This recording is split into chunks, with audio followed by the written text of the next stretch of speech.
Taylor Taranto is in the gulag. They've arrested him for trumped up charges, suspicious activity in an easement behind somebody's house.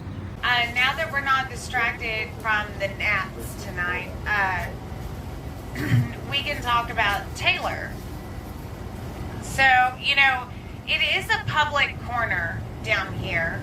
And when Taylor first arrived, we were warned that Taylor had PTSD and to be aware of him. And we were. What happened is Taylor went over to pick up my pipes over my flagpoles over there at the Freedom Corner where I left them at. On the way back, he got the GPS on my computer that was lost 6 months ago when they arrested me and that girl disappeared. She could be buried out there as well. And so they just made up a trumped up charges. This is still a public corner.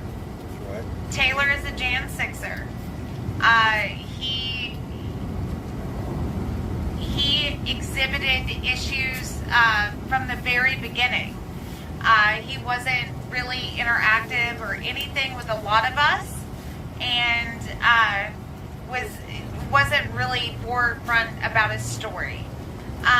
Nor does that even matter, because, you know, if you want to support, you can support. Anyways, they've arrested him for suspicious activity.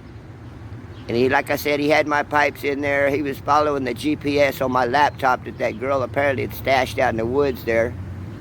And he did find it. So someone coming down on the corner, knowing that they are a Jan 6er, knowing that they're a veteran of the United States, that they've had obvious PTSD issues in the past. Also knowing that there were several people on the corner that reached out to make sure that said person, Taylor Taranto, could get help. What an amazing person. He really is a very powerful ally for America, a veteran, a family man,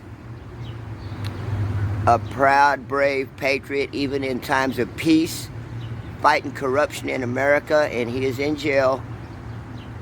District of Columbia Police has managed to get charges against him. He never espoused his opinion that he thought Ashley was alive down here with us. No matter what we knew of his background, it was never made apparent. And then he did make it apparent.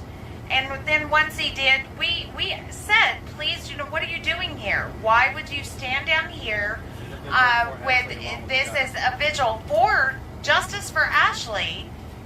And her mama's here every night.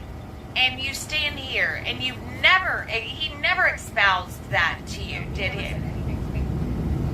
He didn't say anything to me, but after he did an interview where, you know, that information came out, we did ask him, as a group, we asked him to not stand with us, and then we had some support from local law enforcement because, yes, and thank you. And then, you know, it became combative, and we asked him not to come back, and then him and Danny Wayne sat on the corner and showed Ashley's death video on a loop on a whiteboard with a projector on the sidewalk up there. And so then things really became a hostile situation, and then they both left. So they were briefly affiliated with standing here with us, but not really, you know, as part of our unit that it's been here for so long. That's it. I've already put it on Facebook. I just wanted to let. I'm trying to get this out to his wife back home in Washington State, because she's going to definitely be very worried, because he is always in contact with her. You know, Tommy Tatum gave him an eviction notice. That was all over YouTube, to the point where we were out having breakfast the other day, and two white-shirted police officers came in and sat down and said, "Good morning, Tommy Tatum. We watch you on YouTube." So, yeah, Tommy's our local celebrity now. But, yeah, so as far as Taylor goes, he has issues that have nothing to do with us. Right. He has proven himself to be less than trustworthy. And we're sorry for Obama's fright, but we're glad to be rid of him. So thank you, Tommy, and thank you, Metropolitan Police Department. First of all, thank you, Taylor, for all you've done, and I don't know what I could do. I'm hoping somebody will reach out and you know, we don't want to get a lawyer and go through their soap opera. These police officers have watched us long enough to know that we're good people and we don't want any trouble on the corner. And as far as these guys go, there's been more than these two guys that show up on this corner. We don't know anything about these people, and I wait and see on people. You know, give people a long enough time, they'll show you their true colors, and that's exactly what happened out here. And we're just going to move on from that. I hope Taylor gets all the help that he needs to be a happy person going forward and safe and all that. He's a veteran.